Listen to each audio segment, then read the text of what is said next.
This is the third of a series of press conferences we've been doing to raise the awareness of vaping and the impacts of vaping on North Carolina's teenagers, high school students. So today we're joined with several groups that are here in support of this, to include the North Carolina Public Health Association, the local health directors, Tracy Simmons Cornegay with Duplin County Health Director, Wes Gray, Pitt County Health Director, the American Heart Association, Americans for Tobacco-Free Kids, American Lung Association, and the Cabarrus Health Alliance. So those are people, along with all these young people here, that are here supporting, requesting regulatory enforcement of illegal vaping products. So let me take a second to show you a couple. So these are two illegal products that we don't want sold to young people in North Carolina. Currently, North Carolina is like sixth in the nation of high school kids vaping in our school system and around our community. This one even has a video game. So you can see the potential draw for young people who want to be a part of doing this activity. So this morning, we are going to raise the awareness. The first one talked about Solly's Law, which was a 15-year-old who died because he was vaping. The second news conference talked about how we push this into the regulatory realm of enforcing the law on all these unregulated vape shops across North Carolina. This conference will stress the importance that now the stakes are higher. The stakes are higher in that vaping has now turned into part of a money laundering scheme and also funneling money to terrorist organizations. So I've had several news articles I took some excerpts from, so I will read these to you that I can share so you get the picture of what's happening across North Carolina. Law enforcement agencies are uncovering a troubling trend in North Carolina. Some vape shops and tobacco retailers are increasingly serving as distribution hubs for illegal, dangerous drugs. These shops are selling khat, a hard-hitting stimulant banned under the same law as heroin and meth. It packs serious health dangers and jail time. Recently, North Carolina alcohol law enforcement officers executed warrants tied to an investigation in Johnston County revealing illegal drug sales were targeted at children.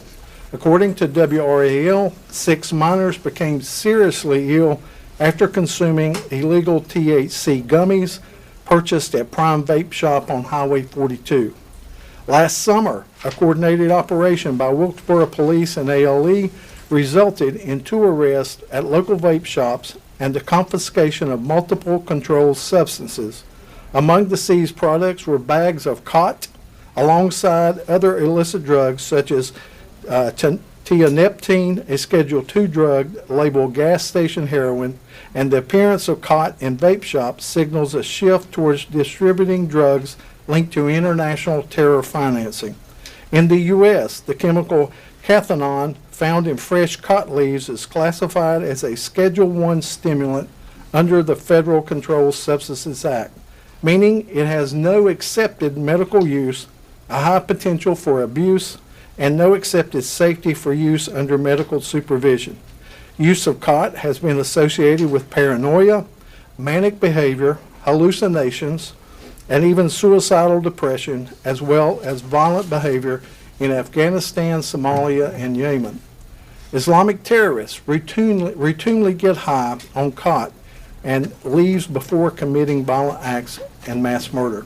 The FBI recognizes that criminal proceeds from khat is sometimes funneled into organized crime and terrorist financing mechanisms as part of a broader pattern of money laundering. The series of raids and arrests across North Carolina from Johnston County to Wilkesboro underscores a scary evolution of vape shops are serving as distribution points for substances far more dangerous than generic vaping products. According to Craven County Sheriff Chip Hughes, their investigation began more than 4 years ago after family members walked into his office carrying vape devices and edible products their teenage children had purchased from local stores. Those children, as young as 13, ended up in the emergency room suffering from overdoses and extreme reactions to unregulated THC products. In some cases, stores were selling contact lenses, which are illegal without a professional licensing. And investigations expanded. Law enforcement identified illegal gaming operations, repeated alcohol beverage control violations, and felons working inside stores, some with firearms, which is against state and federal law. These were not isolated incidents. These were patterns. Investigators discovered large amounts of U.S. currency being transferred overseas, including to Yemen, in connection with many of the vape shops they examined. In several cases, proprietors were identified as appearing on the federal terrorist watch list. Some in the stores operated within close proximity to military installations, including Marine Corps Air Station Cherry Point. So as you can see, this has now become more important than just vaping for young people. In December of last year, the Department of Revenue Vapor Products and Consumable Products Certification did some buys along the retailers in North Carolina. In the 8 retailers inspected, only 8, there were 24,773 products that were non-compliant. Let that sink in. In 8 retailers, 24,773 products. That's the amount we're facing in this issue. Lastly, let's touch on a couple of incidents where high school students are shooting each other over vape products. A fatal incident on December 9th started with a fight between a 16-year-old and an 18-year-old student at North Forsyth High School in Winston-Salem. One student allegedly brandished a 3-inch knife. These 2 young men rode the school bus together and had had a conversation that morning. They were friends, which makes this even more tragic. They were fighting over a vape pen. That one student died after being stabbed with the 3-inch knife. The other incident is a teenager is dead, another is in the hospital, and other teens have been charged as adults after a Mooresville town official said a vape robbery led to deadly violence. They responded to a park about 8:30 p.m. on December 29th. They found 2 teenagers shot. One person was dead at the scene, and the other was sent to a nearby hospital. After investigating, police said a group of people were trying to rob another group of THC vape pens. The 2 groups shot each other before one of the groups drove off. So as you can see, we've now progressed from just a simple vaping issue among teenagers to this is a deadly game among young people. We're here today to say enough is enough. It is way past time for this bill to be moved into the committee process so that North Carolina can feel good about protecting its young teenagers. With that being said, I will be followed by B. Lanier. Thank you. Hi, my name is B. Lanier, and I live in New Hanover County. Solly's Law began in my community after the tragic loss of Solomon Wynn due to vaping.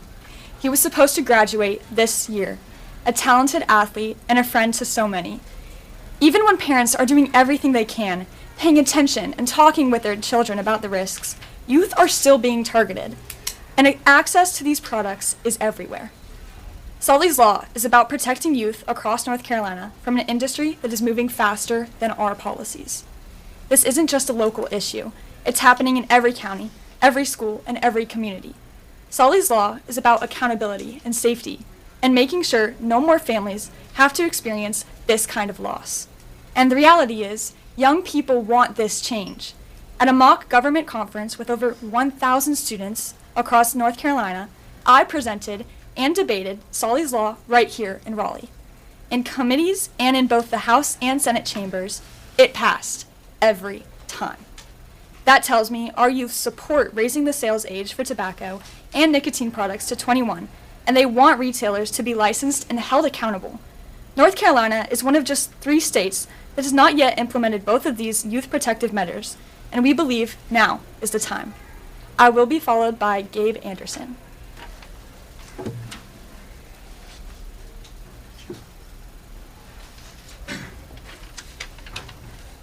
Hi, my name is Gabriel Anderson, and I live in Durham County. Did you know that 21.4% of North Carolina's high school students report vaping? This is double the national average. Many young people don't even realize what they are consuming. Vapes have 20 to 90% of cigarettes worth of nicotine using synthetic nicotine made in overseas labs. There's a long list of toxic chemicals added in it too. With the amount of nicotine, most youth are getting addicted to vapes with only few uses. It's scary. It's scary to think that the marketing industry acts like vapes are safe, and that's just not true. Most sellers have no idea what they are selling. Most adults may not even recognize a vape. They look like Sharpie markers, highlighters, car keys, small devices that store photos, or something you can play games on. There's a lack of awareness about the environmental risk involved, as many vapes contain lithium batteries that are being disregarded in toilets or trash cans without understanding the serious hazards.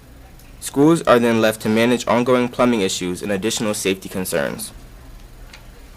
Addiction can also lead to very tense situations in school. When staff have to take devices from students who are highly dependent, responses can sometimes be hostile or very intense. This can create an environment where other students feel uncomfortable or unsafe using bathrooms during the school day. It's really sad that some youth feel scared to use the bathroom during the school day. We are not talking about a health issue, we're talking about a serious safety issue among teenagers. I will now be followed by Brian House.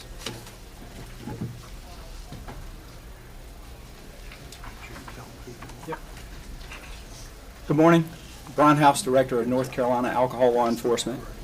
And from an enforcement standpoint, North Carolina is currently operating at a disadvantage.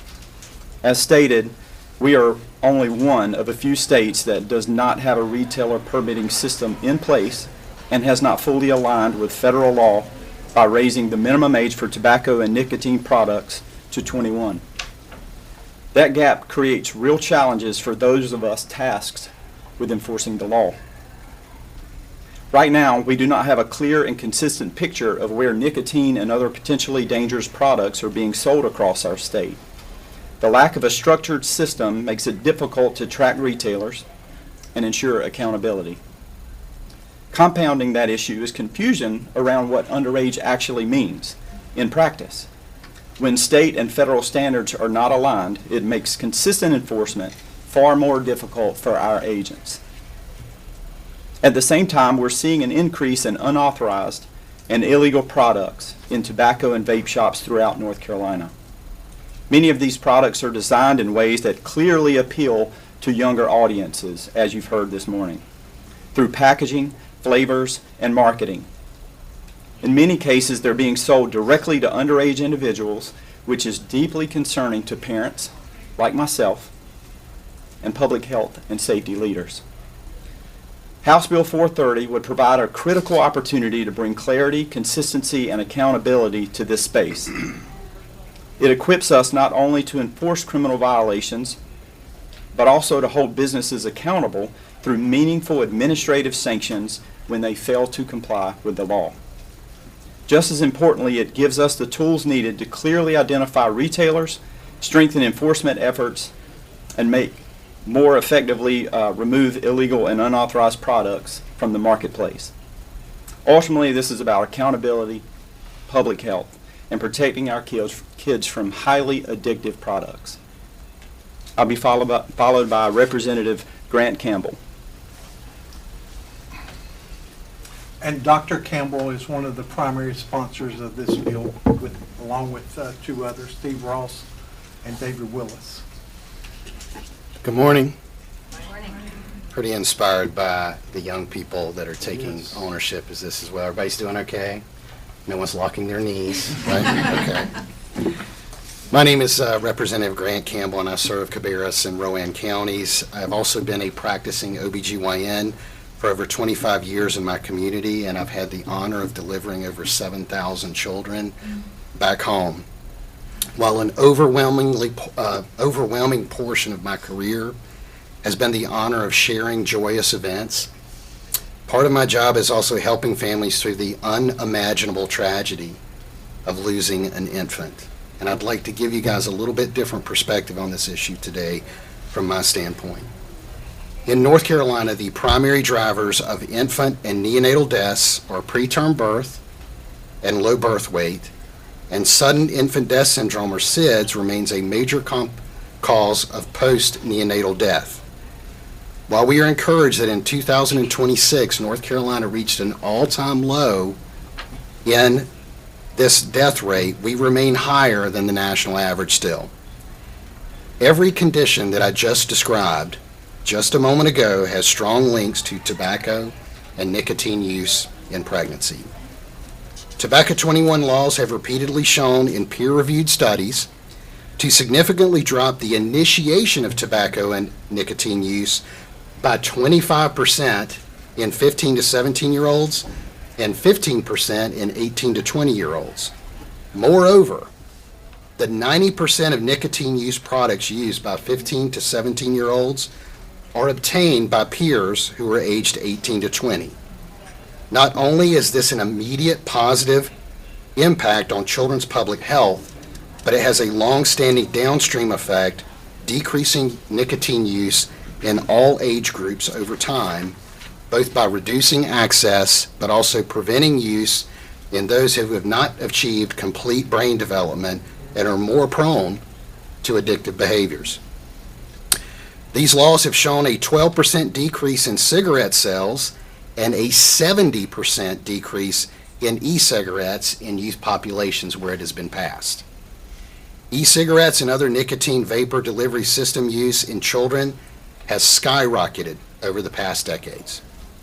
These products have high appeal to younger customers due to a wide range of flavor selection and ease of use. They also can deliver substantially higher doses of nicotine than traditional cigarettes, even though many users equate the lack of smoke, meaning that it's a healthier product. Many high-capacity vape cartridges deliver more nicotine than 20 cigarettes. Passing these restrictions today will achieve an over 4% reduction in the incidence of the 3 neonatal conditions that I spoke of earlier within 4 years of passage, and will achieve decreases ranging from 11 to 16% over the next 2 decades. Passing this bill will not only quickly improve health outcomes in maternal and infant health, but will have far-reaching outcome benefits in the general population. In addition, these laws carry substantial cost savings in health care in the short, medium, and long term. I wholly endorse this bill today as a lawmaker because it is good policy. I endorse this bill today as a physician because I've seen the devastating effects of nicotine use in pregnancy. And I endorse this as a dad. It is time for North Carolina to join the overwhelming majority of states in passing this legislation. I appreciate everyone being here today, and I'm going to be followed by Dr. Eric Cunningham, Superintendent of Halifax County Schools.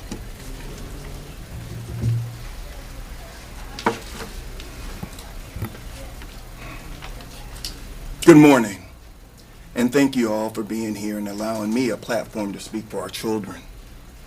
Today, I just want to speak plainly about a crisis unfolding inside our schools. When we attempt to confiscate these devices, these vape devices, we are not seeing casual use. We are seeing addiction. Students become aggressive when we take them. Students fight. Students even run out of the building. Students will do almost anything to get that vape pen back. When a young person is willing to risk suspension, arrest, or physical harm for a device, that is addiction. And I have not seen this level of dependency in schools since we were fighting that other epidemic in the 90s. This is not a discipline issue. This is not a kids being kids issue. This is a public health emergency. So to our legislators and state leaders, I am asking for your help. Schools cannot fight an addiction epidemic alone. We need stronger regulations, stronger enforcement, and stronger support systems. We need resources for prevention, intervention, and treatment, not just punishment. To the parents and community members, I am so sorry for your loss. I am so sorry for your loss. Your children are being targeted. These products are engineered to hook them early and keep them dependent. We need your partnership, parents, your vigilance, and your voice. And to the young people listening to me today, I want you to know you matter. I want you to know that your brain matters. I want you to know that your future matters. We are fighting for you, not against you. We want you healthy, focused, and free from an industry that profits from your harm. So my message is simple. We cannot ignore this. We cannot normalize this. And we cannot allow an entire generation to slip quietly into addiction in the school buildings. Halifax County Schools, we're committed to meeting the needs of all of our children, but we desperately need your help, and we need it now. I hope this General Assembly will pass House Bill 430. I will be followed by Sophia Frolic. Thank you. Great job.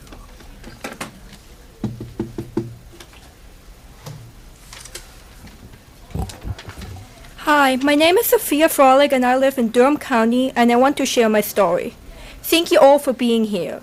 I want to share something deeply personal, not for sympathy, but because I know there are others who need to hear it. I've struggled with addiction since I was 10 years old. At that age, I didn't understand what I was stepping into. What started out feeling homeless quickly became one of the scariest chapters of my life. I hid everything from my parents. I thought I could manage it on my own. I couldn't. By the time I reached high school, addiction was consuming me. My parents began to notice changes, but even then, we all tried to explain it away. Eventually, it became impossible to ignore. I reached a point where I couldn't keep pretending, and I finally came clean to them. Things had gone so serious, I was hospitalized. After that, I spent 2 months in recovery center in Texas. I was away from home, away from everything familiar, and forced to face the reality of what I was going through. It was one of the hardest experiences of my life, but it saved me. Today, I'm proud to say I've been clean for over a year. Every day is a choice, and every day I keep going. I'm sharing my story because addiction often hides in silence. It's my experience can help even one person feel less alone, or encourage someone to reach out for help, then speaking up is worth it. Recovery is possible, hope is real, and no one has to fight this battle in the dark.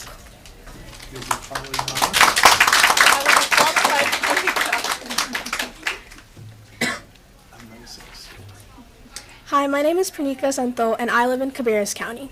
We are here because we care deeply about Sophia and all the young people in our state. We know it's not always easy to speak up, but we have the courage, and we're doing this work because we believe youth like us deserve to be protected. Right now, the system is simply just not working the way it should, and I'm just wondering, are the adults paying attention? Because while we know as young people we're smart, we're capable, we're full of so many bright ideas, we also know that our brain isn't fully developed until we're in our early 20s. I conducted a research project on youth vaping and nicotine use with my public health class, and it completely changed how I see the issue. What stood out to me wasn't just the products themselves, but how openly they're displayed and promoted in places like stores and gas stations, right in plain sight. Young people aren't just making careless choices. We're being constantly exposed in ways that make these products feel harmless and easy to access, which means we really need adult help. We need protection from something that is everywhere we turn around to. Though we may be smart, our emotional regulation and decision-making abilities aren't fully formed, and we can't afford to fall victim to psychological marketing tactics or peer pressure. We need our adults to pay attention. There has to be stronger regulation and enforcement to prevent harm before it happens. I will be followed by Cooper Harrod.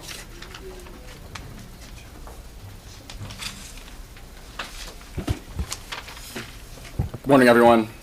My name is Cooper Harrod, and I am from Onslow County. I am 20 years old and of legal age to enter a vape shop, and because of this, I've been able to see firsthand what's happening inside. While I may be able to legally enter, I know that many underage youth are easily able to illegally walk in, and no one is stopping them.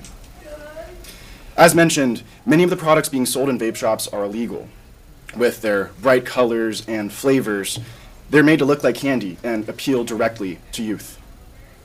The newest way youth are being hooked is through these fruit and candy flavored nicotine pouches or pillows. These small pouches are inexpensive, packed with nicotine, and come in containers that can resemble candy. They're quickly gaining popularity because they're inexpensive, easy to hide, and very appealing with the flavors. While some retailers are doing the right thing, others are not, and that is a problem. Solly's Law helps to recognize the responsible retailers who are doing the right thing and carding. But most importantly, it helps us to stop the ones who are not doing the right thing. In a single county, a vape store owner may own up to 10 shops, many of which are close to schools. And all that it takes is one bad day, one moment of curiosity for a youth to easily walk into a vape shop, purchase one product, and create a lifetime addiction that leads to lifelong struggles and serious health concerns. I urge you to visit a vape shop and see what's going on inside. See for yourself what's being presented to the youth and how it is being presented. It's important to understand firsthand what's happening and the need for stronger oversight and accountability. I also encourage you to protect the youth of North Carolina by supporting guardrails that not only reduce harm, but increase education and awareness. Thank you for your time and your attention to this urgent matter. We encourage you to support Solly's Law. Thank you. Great job. So before we do questions, I wanted to take a simple poll from our young people up here. So without me looking, the young people who are here representing raise the age to 21, how many of your friends you know are vaping? Raise your hand if you know friends that are vaping. That should tell you a lot. Almost every one of these young people here know friends who are vaping. This is a critical issue that we need to address. I'd like to recognize Representative Steve Ross, tell him thank you for being here today and being a primary sponsor. Representative Bunzai from Guilford County, thank you for being here today supporting this. Forsyth? Orange. You jumped counties. I just got it wrong. Thank you for being here today. And with that being said, we'll open up for questions if you have any. Yes. Representative Loftis, we were able to talk with Speaker Hall about this bill yesterday, saying that Republicans still need to talk about this in general, but didn't appear too eager to say it's a good idea. What do you make of the apparent lack of eagerness for members of your own party to advance this, and what more needs to be done to get this across the finish line? In working in this bill to develop a path forward, we will be working through the National Federation of Independent Business Owners. We'll be working through the ABC retailers. There's a lot of commercial business people involved that has a stake in the game, so to speak. The enforcement side, who is going to pay for that? So there are some challenges from the tobacco retailers. There are some challenges. I've spoken to the tobacco retailers, the lobbyists. They support raising the age to 21. However, all of these groups have some stake in the game that they want their protected status or class protected. We're past that. We have to figure out what is good for the young people of North Carolina. So I think that's part of the delay is we need all those people at the table, lock the door, and figure out how we can find areas of agreement to protect these young people. Anything else? Yes. Yeah, I have a question for Brian House. I wanted to ask just if you could give us an overview of, for vape shops that are in violation of the law, what tools are available right now to go after them, and what tools would this add? Yeah, so we have laws on the books now for anyone below 18 years of age who is sold when a seller provides tobacco products to anyone who is younger than 18 years old. That is state law. Federal law is under 21. We are state law enforcement agents. We do not enforce federal law except for very few situations where the federal prosecutors approve a case. Additionally, we don't have information of where these businesses are, other than making observations or receiving complaints.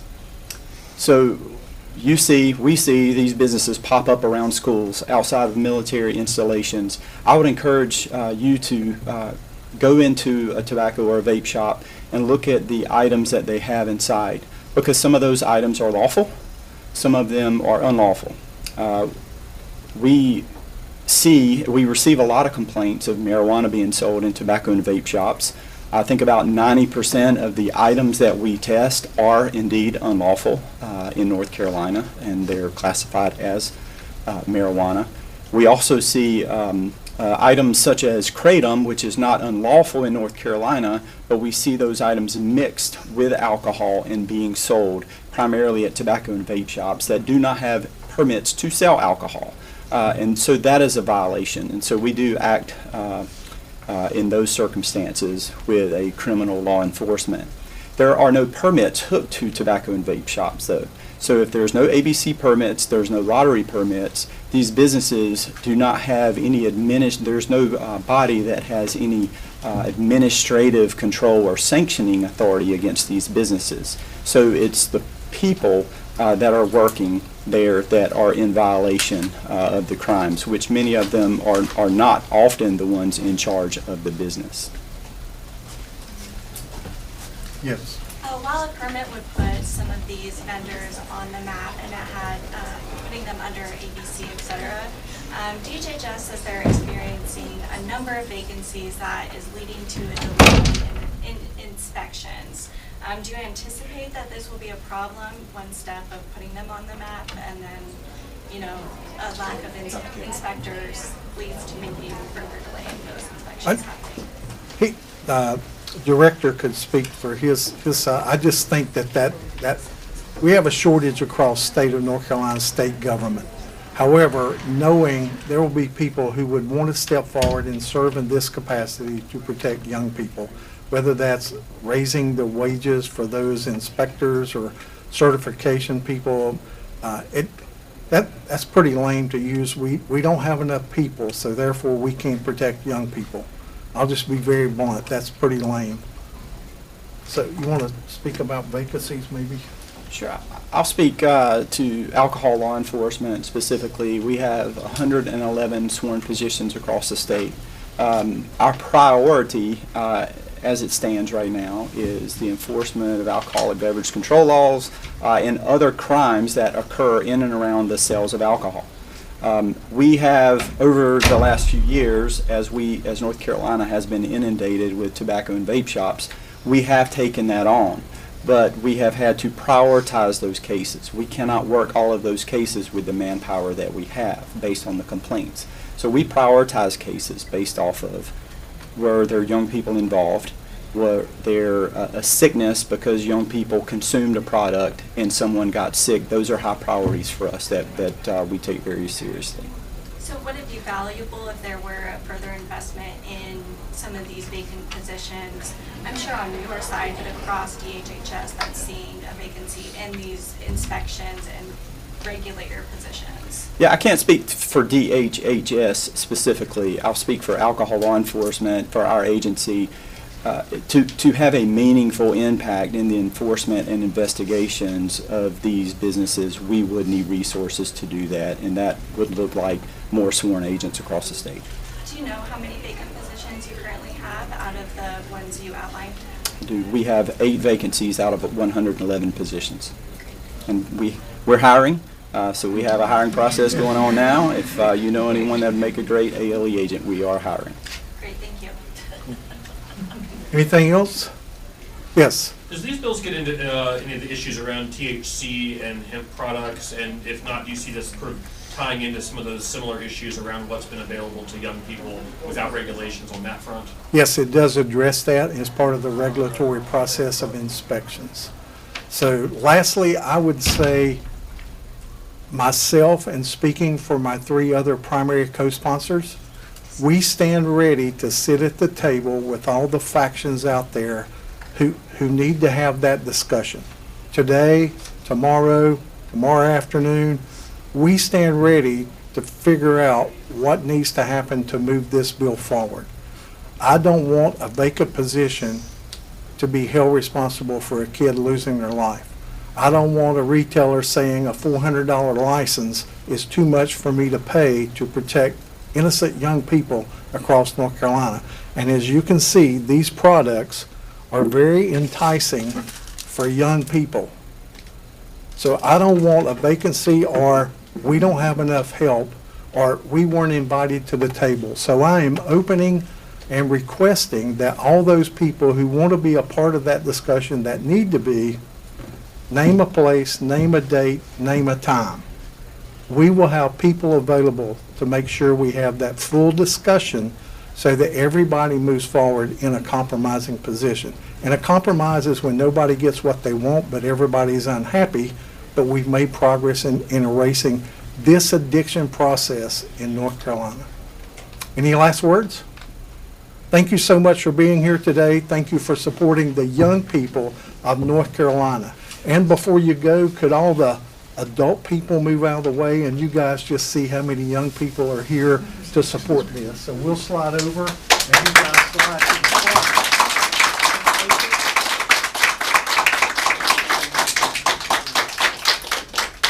Thank you guys.